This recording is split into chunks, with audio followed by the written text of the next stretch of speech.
Fala pessoal, tudo bem? Sejam todos bem-vindos a mais uma aula, né? Sejam bem-vindos ao novo módulo, né? O módulo 3, tá? Da conteúdo prático da AZ800, né? Primeiramente, eu gostaria de agradecer a todos vocês que estão acompanhando todo o conteúdo. É um prazer ter cada um de vocês acompanhando, né? E, poxa, continuar aqui entregando esse conteúdo prático para vocês, tá bom? Vamos lá.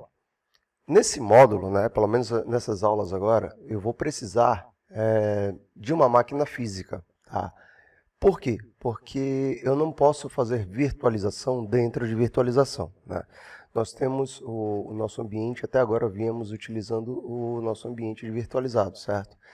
Mas vocês vão conseguir, né, gerenciar algumas coisas, mas tem um pedaço da prática que eu vou ter que mostrar para vocês, um processo de virtualização.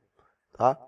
E isso aí você pode fazer parte desse processo ali na sua máquina, mas eu preciso mostrar como é que funciona em um Windows Server. E para isso eu vou precisar mesmo de uma máquina física para poder instalar o Windows Server, para poder fazer todo o processo de conexão e gestão desse ambiente. Por isso mesmo, eu peguei meu notebook pessoal e fiz a instalação do Windows Server nessa máquina para que a gente possa ter um entendimento de como é que funciona. Vou mostrar isso aqui para vocês, né? Eu já estou conectado nela, então aqui está ali, ó, Sérgio-Notebook, né? Eu trouxe mesmo a mesma ideia de nome, tá? Eu criei aqui um domínio justamente para mostrar isso aqui para vocês, tá bom? Então, foi um novo domínio. Veja que ele está pegando o IP da minha rede local, né? Aqui do meu próprio ambiente. E aí, deixa eu... cadê? User and Computers. E daqui, o nome do domínio, laptop.dc. Só mesmo para vocês verem que está bem diferenciado, tá? E aí, o que é que a gente precisa fazer aqui? A gente precisa habilitar, né, o Hyper-V, certo? Então, eu vou fazer isso da forma mais simples possível. Eu vou aqui em Add Roles and Features, né? E eu vou aqui na opção, né, baseado em função, né, funcionalidade ou função baseado, né, na própria instalação, tá? Vou selecionar qual que é o servidor, no caso só tem esse, então a gente vai trabalhar nele mesmo. Vou avançar e eu vou selecionar a opção do Hyper-V, ok? Vou aqui em Add, ele já vai aceitar aqui, né, já vai selecionar, eu vou avançar. E aqui, por último, ele já me mostrou aqui, né, que ele já tem aqui a minha rede Wi-Fi, inclusive é justamente como eu estou conectado. Esse laptop ele só tem a rede Wi-Fi, ele não tem cabo de rede, então é por ele mesmo. Tá? E aí o que, é que ele está me dizendo aqui? Ó?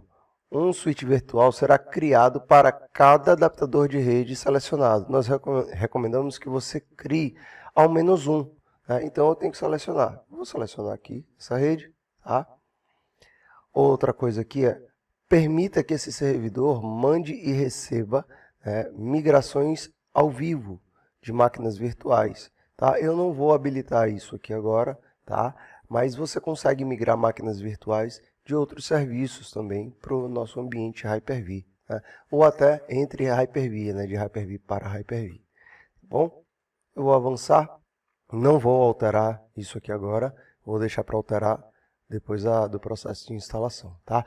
Mas aqui ele está apontando para você onde é que a gente vai salvar discos virtuais e onde a gente vai salvar, né, os dados da máquina virtual. Mas eu gosto de fazer isso lá já dentro no Hyper-V e eu mostro para vocês o porquê, tá bom?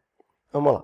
Vou avançar e eu vou marcar a opção de reinicializar caso necessário, tá bom? Vou deixar isso aqui marcado e ele vai fazer o processo aí da instalação ou habilitação do nosso Hyper-V, tá bom? Eu vou deixar isso aqui habilitado, tá? E aí eu vou mostrar para vocês o seguinte. Enquanto ele cria ali, ó, eu vou trazer o meu Hyper-V, né, da minha máquina. Detalhe que eu estou acessando o notebook remotamente, tá? Aqui mostrar para vocês. Olá, tá reiniciando, vocês já estão vendo aqui, né? Aqui, conexão diária de trabalho remota, tá? Então, ele está reiniciando ali o laptop. Vamos aguardar um pouquinho. Vou deixar isso aqui para ele conectar. Vamos ver quanto tempo ele vai levar. E aí é o seguinte, eu posso adicionar ele aqui? Posso. Né? Se eu tiver ali com configurações que me permitam, eu posso fazer isso sim. Deixa eu ver se ele vai me permitir fazer isso. Opa, ele já foi ali, tá? Então vamos lá. 102.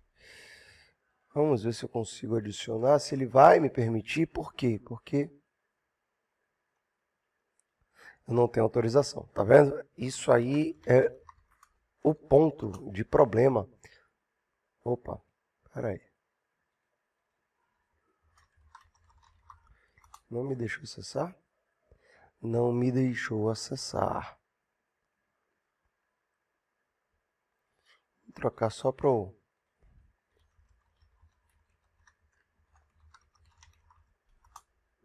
Agora sim. Usar o usuário local da máquina e aí a gente força um pouquinho. Então, vamos lá. Deixa eu ver aqui se eu vou conseguir burlar isso aqui para poder gerenciar da minha própria máquina, né? Ele não vai deixar porque ele está aqui como do domínio. Infelizmente, é uma coisa que a gente não vai conseguir resolver, justamente por... Deixa eu ver aqui se eu consigo definir um usuário.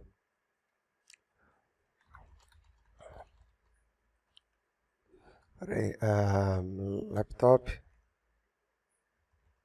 /administrator. Deixa eu ver se ele vai me permitir conectar.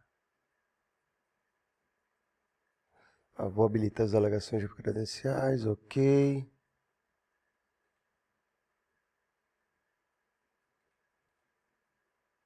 Ele não está me deixando. Infelizmente, eu não vou conseguir conectar nessa criança. Eu vou tentar só mais uma vez aqui. Vai que, né?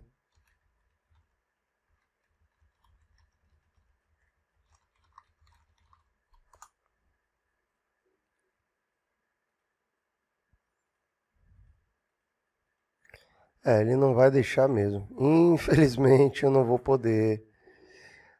Esse computador não está configurado para permitir delegação de credenciais de usuário. Eu não vou configurar isso agora porque ele não faz parte do nosso escopo, tá? Era só mais para tentar facilitar um pouquinho para a gente, mas vamos lá. Eu vou abrir aqui o Hyper-V Manager, tá? E aí vocês podem ver que eu tenho esse Hyper-V aqui e eu tenho o meu aqui, né, da minha máquina, tá bom? Eu tenho o gerenciador, né, do Hyper-V, aqui eu tenho outro gerenciador do Hyper-V, tá bom? Beleza. O que o nosso conteúdo precisa contemplar? Uma gestão de Hyper-V. É complicado? Não, não é complicado, mas você precisa entender algumas lógicas, né? O que, por exemplo, vamos lá. Eu vou criar aqui uma rede dentro do Hyper-V, tá? O que essa rede vai fazer? Eu vou criar aqui, ó, Virtual Switch Manager, tá? O que ela acontece? Ó, eu tenho 3 tipos aqui de rede, certo? A rede externa, a minha máquina virtual aqui, ela vai conseguir comunicar com a minha rede fora, né, o meu ambiente de fora, tá? Eu tenho a rede interna, e aí é uma rede que ela vai se comunicar, se vocês observarem aqui, ele vai criar um switch, que ele pode ser utilizado apenas pelas máquinas virtuais que rodam nesse computador físico, e entre máquinas virtuais e o computador físico, ou seja, o meu computador físico ele vai se comunicar com as máquinas virtuais que usam o interno, tá? E as máquinas virtuais vão falar entre si que estiverem utilizando essa rede, tá bom? Então aqui, ó, um switch virtual interno, ele não provê conectividade, né, com a nossa rede, tá? Então para isso, para comunicar com a rede, a gente tem que utilizar o externo. E aí vem o privado, que o privado ele vai falar o quê? Ó, só as máquinas virtuais que estão entre elas vão se falar, tá? O interno não, o computador, né, o host, ele não vai conseguir falar com as máquinas, tá? Então, estamos entendendo um pouquinho sobre isso, eu vou criar uma rede privada, tá bom? E aí eu vou criar um switch e eu posso colocar o nome que eu quiser, tá? Detalhe, vocês repararam que vou cancelar aqui, ó. Vocês repararam que eu cliquei aqui em privado e fui em criar switch. Mas se eu clicar aqui em externo, poxa, mas eu quero criar um privado. Cliquei em externo. Ah, eu posso trocar isso aqui. Posso. Criei aqui com um adaptador, mas eu criei com o adaptador errado. Você pode trocar aqui, tá? Então imagina que você tem aí 3 adaptadores no seu servidor. E aí, você quer que um se comunique com uma rede, você vai lá e trabalha com aquele adaptador que você quer, tá bom? Mas eu vou criar ele com o privado, tá? E eu vou dar um nome que identifique isso. Então, eu vou criar aqui, ó, rede privada, tá? Ou, como a Microsoft fala no seu treinamento, é um private network, tá? E, basicamente, a criação, né, do nosso switch é essa, tá? Você tem aqui um padrão, tá?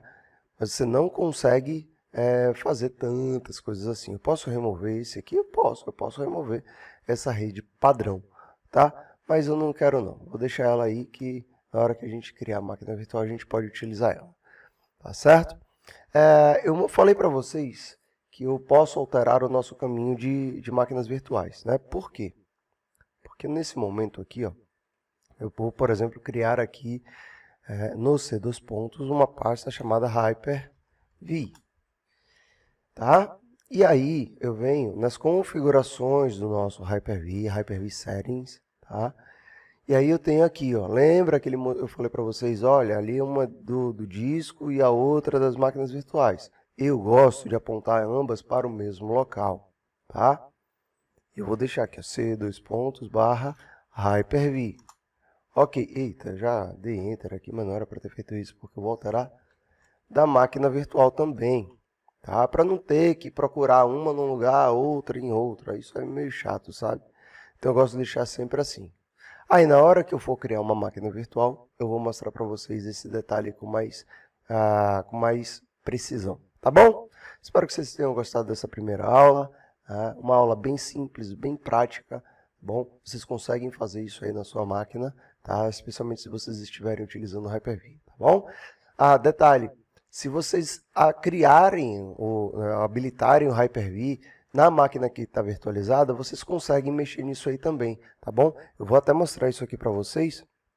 Deixa eu conectar aqui no server ADM, né? Então, vamos lá, ele vai conectar aqui para vocês.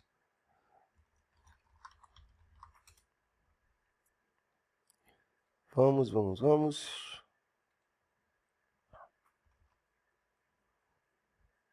Aqui, ó, Hyper-V Manager. Aqui, tá vendo? Estou no SRV Admin 1. E aí eu consigo mexer nele, eu consigo criar VM e tal. Tá? Conectei aqui nos outros, tá vendo? Exatamente aquilo que eu queria mostrar para vocês direto da minha máquina. Tá? Então eu tenho aí o Hyper-V instalado no SRV ADM1, no SRV1, que é o nosso core, e o DC1, que é o nosso controlador de domínio. Regra de boas práticas, não é interessante você colocar Hyper-V nos servidores que são controladores de domínio, tá bom?